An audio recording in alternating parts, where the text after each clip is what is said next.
Pemikiran singkat tentang hasil pemilihan Sheila Makerfield, karena saya tahu banyak orang konservatif yang kecewa dengan Rupert Lowe. Orang-orang kecewa karena ini akan menjadi hasil akhirnya pada tahun 2029 dalam pemilihan umum 2029. Mari kita bahas satu persatu. Jadi, mari kita lihat hasilnya secara singkat. Bahkan jika Restore dan Partai Konservatif menarik calon mereka, Reform tetap akan mendapatkan 44% suara yang tetap belum cukup.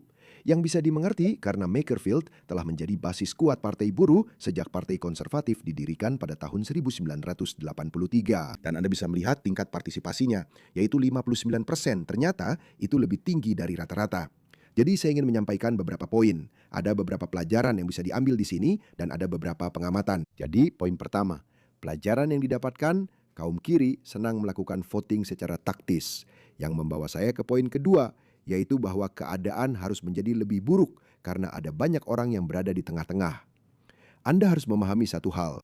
Kita telah membesarkan beberapa generasi dengan gagasan bahwa multikulturalisme adalah jalan ke depan. Karena jika Anda menuju ke monokulturalisme, dan omong-omong, hanya negara-negara barat yang menderita delusi ini, jika Anda menuju ke monokulturalisme, maka itu entah bagaimana akan memunculkan rasisme, supremasi kulit putih, dan pada akhirnya kamp konsentrasi. Oke, kita tidak bisa begitu saja membuat orang lupakan sejarah abad ke-20 dalam semalam.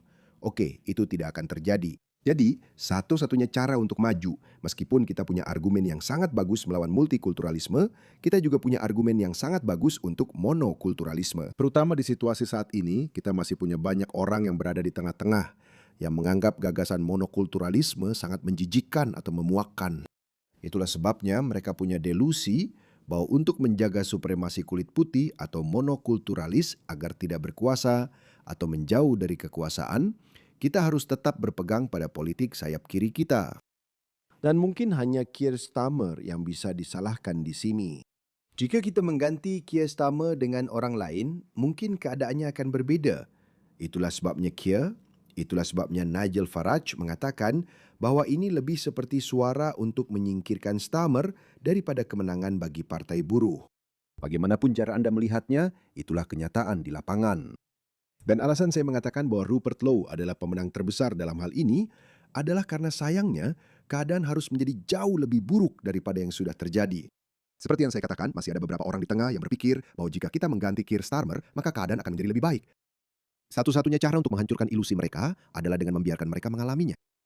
Ganti Keir Starmer dengan orang lain, seperti Andy Burnham, yang bahkan lebih kiri lagi, yang berarti dia akan menghancurkan politik Inggris lebih parah lagi. Mungkin terdengar kejam sebagai seorang patriot Inggris. Anda tentu tidak ingin melihat negara Anda hancur, tapi ini adalah hal buruk yang tak terhindarkan. Kita butuh itu terjadi. Jadi orang-orang yang berada di tengah, orang-orang yang telah memilih Andy Burnham, mereka akan menyadari bahwa, waduh, apa yang telah kita lakukan? Negara ini bahkan lebih buruk daripada saat dipimpin oleh Keir Starmer. Dan itu bukan hal sepele. Karena menurut saya, Keir Starmer adalah Perdana Menteri terburuk dalam sejarah Inggris. Atau setidaknya dalam era setelah Perang Dunia Kedua. Biarkan Andy Burnham berkuasa. Biarkan dia semakin menggencarkan politik sayap kiri ekstrim. Biarkan dia menghancurkan Inggris lebih parah lagi selama 2 tahun ke depan. Saya tidak tahu, mungkin terdengar salah, tapi seperti yang saya katakan, itu harus terjadi.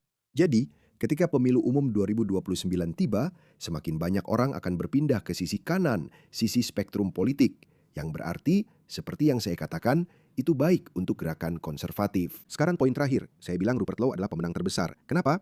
Karena dia sekali mendayung 2-3 pulau terlampaui. Yang pertama, dia telah membuktikan kepada Nigel Farage bahwa meskipun dia mungkin tidak bisa mengalahkannya, dia bisa merugikannya. Yang berarti, ketika pemilu umum 2029 datang, dia akan memiliki daya tawar yang lebih besar dan kita akan memiliki koordinasi voting taktis yang lebih baik saat kita memasuki pemilu 2029.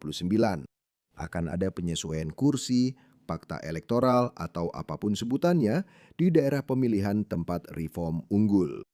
Restore tidak akan mencalonkan kandidatnya, dan begitu juga sebaliknya. Dan dengan cara itu, kita akan mendapatkan hasil yang lebih baik di pemilu 2029. Dan kita tidak akan melihat terpecahnya suara sayap kanan. Poin terakhir saya yang tidak berhubungan. Ada sebuah pepatah dalam bahasa Urdu yang mungkin berasal dari Islam, tapi saya tidak tahu, itu tidak relevan. Tapi kamu tahu Mereka bilang jika ada mutiara hikmah, bahkan yang datang dari musuhmu, maka kamu harus menerimanya.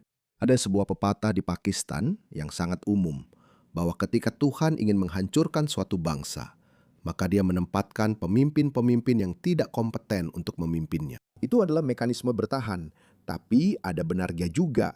Itulah sebabnya Keir Starmer, maksud saya, ini menunjukkan betapa memprihatinkannya keadaan masyarakat Inggris. Dan saya tidak mengatakannya sebagai hinaan, saya juga tidak mengatakannya dengan rasa senang. Saya mengatakannya dengan rasa sakit di hati saya, sebagai seseorang yang mencintai budaya Inggris, dan saya ingin Inggris berkembang dan memimpin dunia lagi di banyak bidang. Lihatlah keadaan masyarakat Inggris, sampai-sampai orang yang biasa-biasa saja seperti ini yang memimpin. Lihatlah dia. Dengarkan saja apa yang baru saja dia katakan. Buktinya sebenarnya, jika anda melihatnya dalam konteks pemilihan sela lainnya, bahawa arus mulai berbalik melawan reform, bahawa mereka sekarang tidak bisa lagi memenangkan pemilihan sela. Mereka mungkin sudah mencapai puncak dukungan mereka dan sekarang mulai menurun. Jadi sangat bagus, selamat untuk Andy Burnham. Tapi sebenarnya arus juga mulai berbalik melawan reform. Jadi ini sangat penting dalam hal itu. Orang bodoh ini, maaf saya harus menggunakan kata itu untuk Sir Keir Starmer, saya bahkan tidak berpikir dia pantas mendapat gelar Sir. Entah dia benar-benar tidak tahu apa-apa, atau entahlah, atau dia memang berbohong secara terang-terangan. Inilah alasan mengapa Andy Burnham mendapatkan kemenangan telak ini, karena orang-orang, para pemilih partai buruh, ingin dia keluar. Ini adalah suara untuk menyingkirkan Starmer, tapi dia tidak bisa melihat itu. Itulah keadaan masyarakat Inggris saat ini. Kita punya seorang Perdana Menteri yang selalu saya katakan dia tidak bisa membaca situasi. Dia, orang itu bajingan yang benar-benar tidak tahu apa-apa. Dia tidak tahu apa yang terjadi di sekitarnya. Jadi bagus kalau Andy Burnham menang. Mungkin itu tidak baik untuk Inggris, tapi itu jelas baik untuk gerakan konservatif. Andy Burnham mungkin akan menggulingkannya dan menjadi Perdana Menteri Inggris selama 3 tahun ke depan. Dan dia akan menjadi lebih buruk lagi daripada Keir Starmer. Dia akan menghancurkan atau membuat keadaan di Inggris menjadi lebih buruk lagi dibandingkan Keir Starmer. Nah, itu benar-benar pernyataan yang berat. Apa artinya itu? Itu berarti semua orang yang berada di tengah-tengah, mereka akan berkata, oke, kami sudah cukup, singkirkan orang-orang ini. Dan Rupert Lowe akan berada di sana pada saat itu. Saya tidak tahu apakah Rupert Lowe akan maju sebagai partai politik sayap kanan terkemuka atau tidak. Sejujurnya, saya tidak terlalu peduli. Saya pikir Reform dan Restore serta Partai Konservatif pada akhirnya harus membentuk koalisi agar para orang gila sayap kiri ini tidak berkuasa. Ada satu poin lagi yang ingin saya sampaikan. Dan banyak orang yang marah pada Rupert Lowe karena menurut mereka dia seharusnya tidak menyebabkan perpecahan suara Partai Konservatif. Menurut saya, pemilihan Sela tidak terlalu penting sejujurnya. Kamu tidak bisa memberikan dampak yang signifikan bahkan jika kandidat Reform menang. Bahkan saat itu pun tidak akan ada bedanya. Sebenarnya itu justru akan merugikan perjuangan kita karena Keir Starmer akan tetap memimpin dan keadaan akan tetap seburuk sekarang. Tapi dengan Andy Burnham, keadaan akan menjadi jauh lebih buruk karena ini adalah politik sayap kiri. Saya mungkin akan menjadi seorang pendukung sayap kiri jika saya hidup di Jerman Nazi. Karena pada saat itu, Anda bisa menggunakan beberapa nilai-nilai politik sayap kiri. Tapi di zaman sekarang ini, nilai-nilai sayap kiri sudah tercemar.